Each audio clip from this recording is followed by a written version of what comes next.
Nemi Kasihon Karbiara Kasensi Kado Kae Afanta Rongali Bihu Ahid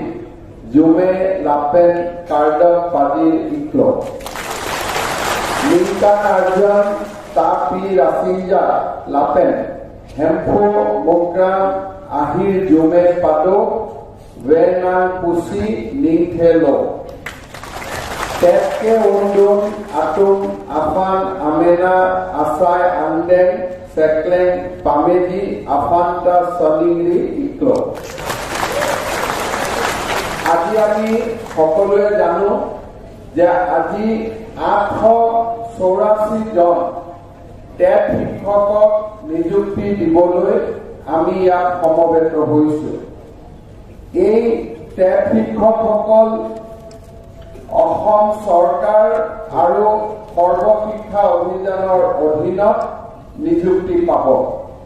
আজিৰ দিনটোত মই গোটেই টেট শিক্ষক শিক্ষয়িত্ৰীসকলক অভিনন্দন জনাইছো আজিৰ অনুষ্ঠানতে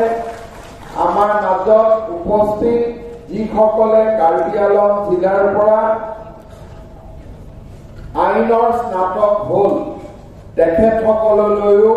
স্বায়ত্তশাসিত পৰিষদে আৰ্থিক সাহায্য আগবঢ়াব সাংবাদিকসকলৰ বাবেও বীমা আঁচনিৰ আৰম্ভণি কৰিব আৰু আমাৰ ৰাইটাৰ্ছসকলকো তেখেতসকলৰ বৰঙণিৰ বাবে অভিনন্দন জনাব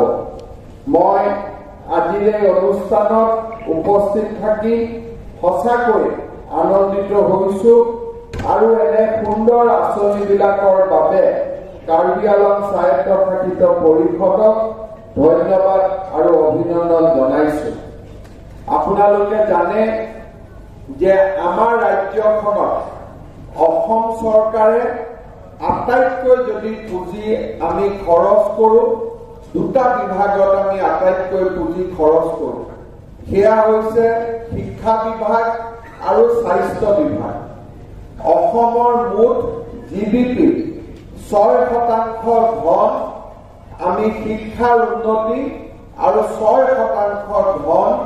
আমি স্বাস্থ্যৰ উন্নতিৰ বাবে আমি ব্যয় কৰো সম্ভৱতঃ ভাৰতবৰ্ষত অসমে 2-3খন ৰাজ্যৰ ভিতৰত এনেকুৱা ৰাজ্য হ'ব যে য'ত আটাইতকৈ বেছি পাব্লিক এক্সপেণ্ডিচাৰ এডুকেশ্যন